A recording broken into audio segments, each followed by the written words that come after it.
ബ്രേക്ക്ഫാസ്റ്റിനോ നോമ്പ് തുറക്കുന്ന സമയത്തോ ഡിന്നറിനൊക്കെ എന്നും അപ്പം പത്തിരിയും പുട്ടൊക്കെ കഴിച്ച് മടുത്തെങ്കിൽ ഇടയ്ക്കത് ഇതുപോലൊക്കെ ഒന്ന് ട്രൈ ചെയ്ത് നോക്കിക്കോളൂ കേട്ടോ. അടിപൊളി ടേസ്റ്റ് ആണ്.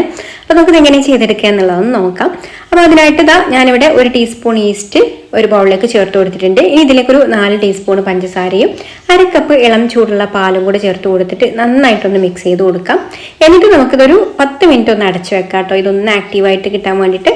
10 മിനിറ്റിന് ശേഷം ഞാൻ 3 കപ്പ് മൈദയാണ് ഇതിലേക്ക് ചേർത്ത് കൊടുക്കുന്നത്. 250 ml കപ്പിന് 3 കപ്പാണ് എടുത്തിട്ടുള്ളത്. പിന്നെ പാകത്തിനുള്ള ഉപ്പ് ചേർത്ത് കൊടുക്കാം.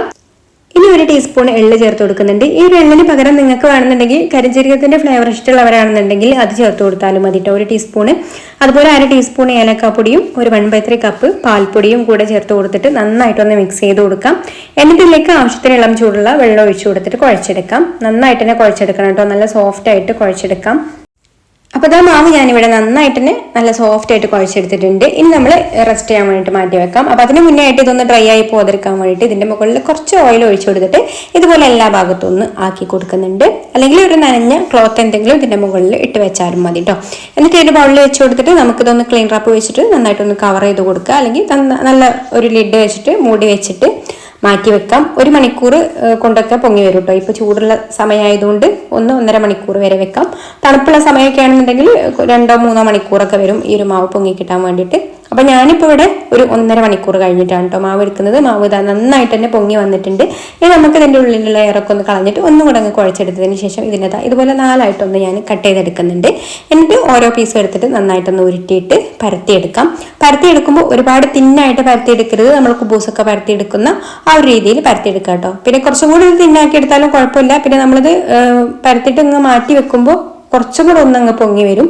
അപ്പോൾ ഈ ഒരു തിക്നെസ്സിലാണ് ഞാൻ പരത്തി എടുത്തിട്ടുള്ളത്. എന്നിട്ട് നമ്മളിതാ ഒരു അടപ്പ് വെച്ചിട്ട് ഒന്ന് കട്ട് ചെയ്തെടുക്കുന്നുണ്ട്.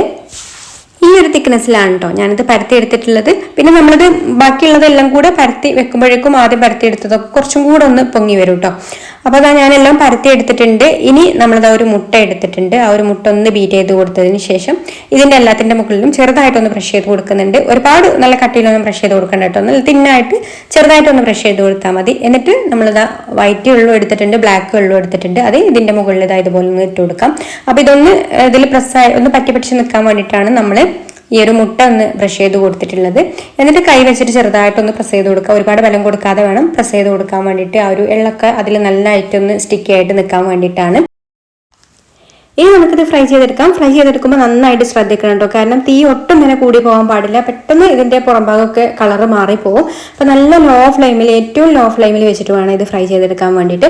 അപ്പോൾ ഇതുപോലെ കുറച്ച് സമയം കഴിയുമ്പോൾ ഇങ്ങനെ പൊങ്ങി വരും കേട്ടോ. അപ്പോൾ അതൊക്കെ ഒന്ന് നമുക്ക് ഇതിൻ്റെ മുകളിലേക്ക് ഇങ്ങനെ എണ്ണ കോരി ഒഴിക്കുക, അല്ലെങ്കിൽ പതുക്കെ ഒന്ന് പ്രസ് ചെയ്ത് കൊടുത്താൽ മുഴുവനായിട്ട് ഇതുപോലെ അങ്ങ് വീർത്ത് വരും. ഇനി പതുക്കെ കുറച്ച് സമയം വെച്ചിട്ട് ഇങ്ങനെ ഫ്രൈ ചെയ്തെടുക്കുക. ഒരു സൈഡ് കളർ ഒന്ന് ചേഞ്ച് ആയിട്ട് വരുമ്പോൾ ഒന്ന് തിരിച്ചിട്ട് കൊടുത്തിട്ട് ഈ ഒരു ഭാഗം കൂടെ ഒന്ന് ഇതുപോലെ തന്നെ നല്ലൊരു ഗോൾഡൻ ബ്രൗൺ കളറായിട്ട് വരുന്ന സമയത്ത് നമുക്കിത് എടുക്കാം. അപ്പോൾ ഇത്രയുള്ള നമ്മുടെ അടിപൊളിയായിട്ടുള്ള അറബിക് ബ്രെഡ് ഖമീറ റെഡി ആയിട്ടുണ്ട്.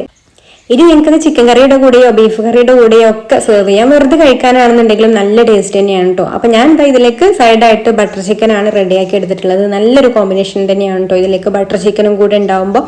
അപ്പോൾ എല്ലാവർക്കും ഇഷ്ടപ്പെടുന്ന ഒരു ഐറ്റം തന്നെയാണിത്. അപ്പോൾ നിങ്ങൾക്ക് ഇഷ്ടമായിട്ടുണ്ടെങ്കിൽ ലൈക്ക് ചെയ്യാനും ഷെയർ ചെയ്യാനും ചാനൽ ഒന്ന് സബ്സ്ക്രൈബ് ചെയ്യാനും ഫേസ്ബുക്കിലാണ് കാണുന്നതെന്നുണ്ടെങ്കിൽ പേജ് ഒന്ന് ഫോളോ ചെയ്യാനും കൂടി മറക്കല്ലേ.